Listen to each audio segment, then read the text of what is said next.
வெண்டைக்காய் பச்சடி எப்படி செய்கிறதுன்னு இன்றைக்கி பார்க்கலாம். அதுக்கு வெண்டைக்காவை இந்த மாதிரி சின்ன சின்னதாக கட் பண்ணி எடுத்துக்கோங்க.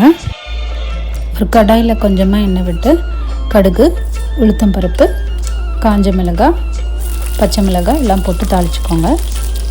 பொடியாக நறுக்கின பெரிய சைஸ் வெங்காயம், அப்புறம் கருவேப்பிலை போட்டு நல்லா வதக்கிக்கோங்க.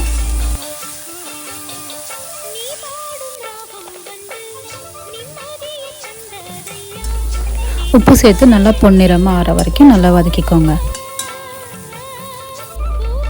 அதில் 2 தக்காளி கட் பண்ணி ஆட் பண்ணிக்கோங்க.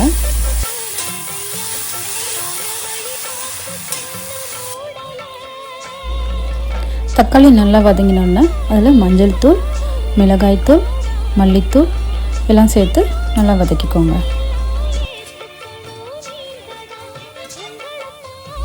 அதில் கொஞ்சம் தண்ணி சேர்த்து நல்லா கொதிக்க விடுங்க. நல்லா கொதி வந்தவுடனே பொடியாக நறுக்கின வெண்டைக்காயை அதில் சேர்த்துக்கோங்க.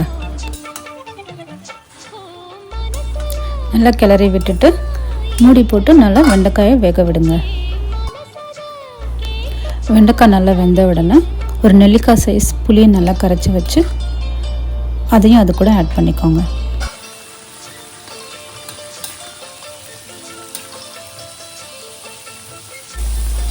அது கூடவே வேக வச்ச துவரம் பருப்பையும் ஆட் பண்ணிக்கோங்க.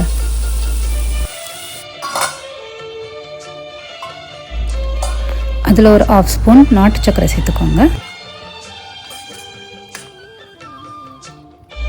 கடைசியாக அதில் கொஞ்சம் கொத்தமல்லி தழையை போட்டு கிளறிக்கோங்க.